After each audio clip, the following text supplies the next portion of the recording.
திருப்பூர் மாவட்டம் மடத்துக்குளம் அடுத்த கனியூர் ஆதிதிராவிடர் பழையர் சுடுகாடு ஆதிதிராவிட மக்கள் காலமாக 3-4 தலைமுறைகளாக பயன்படுத்தி வந்த நிலையில் கடந்த சில மாதங்களாக இந்த சுடுகாட்டை தனிநபர் ஆக்கிரமிப்பு செய்துள்ளார்.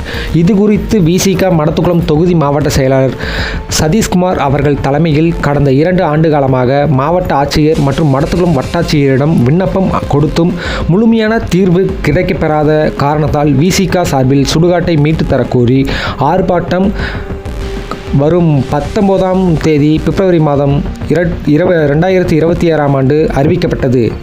இதனிடையே மடத்துக்குளம் வட்டாட்சியர் அலுவலர்கள் அவர்கள் ஊர் முக்கியஸ்தர்கள் மதியழகன் நகர் ராஜேந்திரன், மா சக்திவேல், பிச்சைமுத்து, பெரியசாமி, பாலகிருஷ்ணன், அர்ஜுனன், முருகானந்தம், விடுதலை சிறுத்தைகள் கட்சி மடத்துக்குளம் சட்டமன்ற தொகுதி செயலாளர் பொன் ஈஸ்வரன், ஒன்றிய செயலாளர் செட்டிபாபு, மடத்துக்குளம் பேரூர் செயலாளர் சீட்கவர் சேகர் மற்றும் ஊர் பொதுமக்கள் ஆகியோருடன் சமரச பேச்சுவார்த்தை நடத்தி 2 நாட்களுக்குள் உரிய தீர்வு எடுக்கப்படும் என தெரிவிக்கப்பட்டதை அடுத்து ஆர்ப்பாட்டம் தற்காலிக விடுதலை சிறுத்தைகள் கட்சியின் மாவட்ட செயலாளர் அறிவித்துள்ளார்.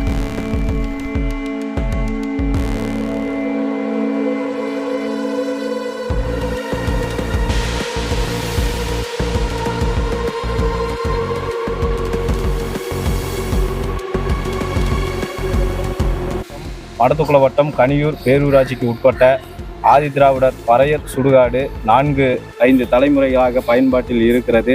அந்த சுடுகாட்டை தனிநபர் ஆக்கிரமிப்பு செய்துள்ளார். கடந்த 2 ஆண்டு காலமாக தொடர்ச்சியாக வட்டாட்சியர், கோட்டாட்சியர், மாவட்ட ஆட்சியர் அனைவரும் விண்ணப்பம் கொடுத்து எந்த விதமான நடவடிக்கையும் இல்லை என்கின்ற அடிப்படையில் விடுதலை சிறுத்தைகள் கட்சியின் சார்பாக ஆர்ப்பாட்டம் எதிர்வருகிற வியாழக்கிழமை 19ஆம் தேதி காலை 10 மணி அளவில் ஆர்ப்பாட்டம் நடத்துவதாக திட்டமிட்டிருந்தோம். இது வட்டாட்சியர் அலுவலகத்தில் வட்டாட்சியர் அழைத்து சுமூக பேச்சுவார்த்தையின் அடிப்படையில் ஊர் பெரியோர்களினுடைய முன்னிலையில் நடந்ததன் அடிப்படையில் இந்த ஆர்ப்பாட்டம் தள்ளி வைக்கப்படுகிறது. தேதி பின்னர் அறிவிக்கப்படும். திருப்பூர் மாவட்டம் மடத்துக்குளம் வட்டம் கனியூர் ஆதிதிராவிடர் சுடுகாட்டுக்கு பிரச்சனைக்காக ஆர்ப்பாட்டம் நடப்பதாக இருந்தது. வட்டாட்சியர் அவர்கள் கேட்டுக்கொண்டது எனக்கு நில சர்வே செய்து எங்களுக்கு ஒழுங்குபடி தரணும்னு சொன்னதற்காக கேட்டுக்கொண்டு இந்த ஆர்ப்பாட்டம் தற்காலிகமாக தள்ளி வைக்கப்படுகிறது. வட்டாட்சியர் அவர்கள் எங்களுக்கு முழுமனதாக செய்து கொடுப்பதாக உத்தரவு சொன்னதன் பேரில் இந்த நிகழ்ச்சி தள்ளி வைக்கப்படுகிறது.